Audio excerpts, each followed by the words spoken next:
Once upon a time, in a distant land beyond the great rivers and sprawling savannas, there was a powerful kingdom called Zimbuzi. This kingdom was known for its vast wealth, wise kings, and the beautiful villages scattered throughout the land. The people of Zimbuzi lived in peace and prosperity, working together to grow crops, raise animals, and create art and songs that echoed for miles. The king of Zimbuzi, King Kunda, was a man beloved by his people. He was known for his generosity, wisdom, and deep sense of justice. He treated everyone in his kingdom as family, from the youngest child to the eldest elder. But there was one rule that King Kunda followed strictly: no one would ever go hungry in Zimbuzi. This rule was so deeply ingrained in the kingdom's way of life that it became a part of the kingdom's very soul. Every year, King Kunda would send his emissaries to the farthest corners of the kingdom to gather food for the poor and needy. There were always grand feasts to celebrate the harvests, and the wealth of the kingdom was shared equally among its people. No matter how rich or poor, every villager had a place at the table. But as time went on, something dark began to stir in the heart of the kingdom. A group of young, ambitious men and women, who had been blessed with wealth, power, and status, began to grow greedy. These were the ingrates, as they came to be called. Their hearts, once filled with gratitude for the king's generosity, turned bitter and empty. The leader of the ingrate group was a young man named Mazi. He had once been a humble farmer, his family struggling to make ends meet. But after a series of lucky harvests and a chance encounter with the king's emissary, Mazi had been granted land, livestock, and riches beyond his wildest dreams.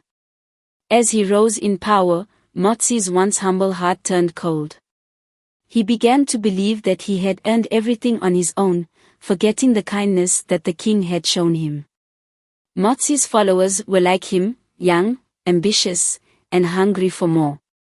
They believed that the kingdom's wealth should belong only to those who worked for it, and that the king's charity was nothing more than a sign of weakness.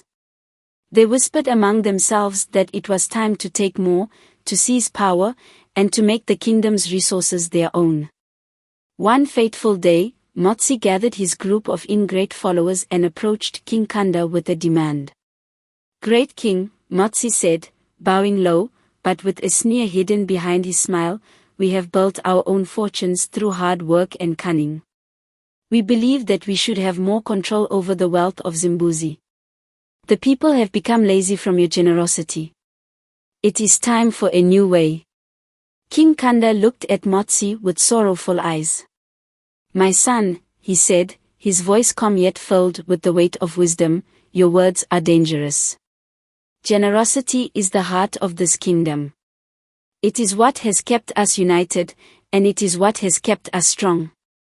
You may have earned your wealth, but never forget the hands that helped you rise. The people are not lazy, they are part of the family." But Mazi's heart was set. He looked at his followers and smiled a wicked smile.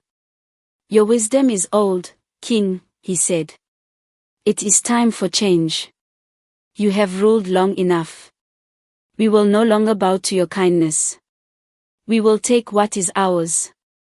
And so, the ingrate group turned against their king. At first, it seemed like a peaceful takeover. Mazi and his followers used their wealth and influence to sway the other villagers, turning them against the king's rule. They spread lies and promised power to those who supported them. Soon, the streets of Zimbuzi were filled with murmurs of rebellion, and the kingdom began to fracture. But what Mazi and his followers didn't realize was that the kingdom was not built on wealth alone. It was built on community, on love, and on the shared belief that no one was better than another. The kingdom's true power lay in its unity. As Mazi and the ingrate group grew bolder, they began to demand more and more. They took the king's treasures, seized land from the farmers, and imposed harsh taxes on those who could barely feed themselves. The people, once prosperous and content, now suffered under the weight of greed. But greed, like a river that overflows its banks, can never be contained forever. It doesn't take long before it destroys everything in its path. Soon, the ingrate group found themselves surrounded by their own creation, discontent, anger, and suffering. The people of Zimbuzi, who had once been united, turned against Mazi and his followers. The villagers who had once given thanks for their good fortune now spoke of rebellion. The young, once hopeful and hungry for power, had forgotten the lessons of their elders, the lessons of respect, community, and gratitude. One by one, the ingrate group began to fall. Mazi, who had once been so proud of his wealth and power, found himself alone in a deserted palace, stripped of everything he had once taken for granted. It was in this moment of solitude that Mazi finally understood the cost of his greed. He had turned away from the very thing that had lifted him up, the kindness, the generosity, and the spirit of community that had made Zimbuzi great. Without it, the kingdom was doomed to crumble. Without it, he was nothing. When King Kunda heard of Mazi's downfall, he wept, not out of anger, but out of sorrow for the lost soul of his former subject. He gathered the people of Zimbuzi and said, "We are all born from the same earth, the same soil. Let us not forget that the wealth of the kingdom lies in its unity, not in the pockets of a few." And so, the kingdom of Zimbuzi rebuilt itself. The ingrate group was no more, but the lesson they left behind remained. The people of Zimbuzi returned to their roots of gratitude and generosity, sharing with one another and working together to rebuild their broken land. King Kunda's wisdom became the cornerstone of their new way of life, and the kingdom flourished once more. But as for Mazi, he wandered the land as a beggar, his once wealthy hands now empty and cold.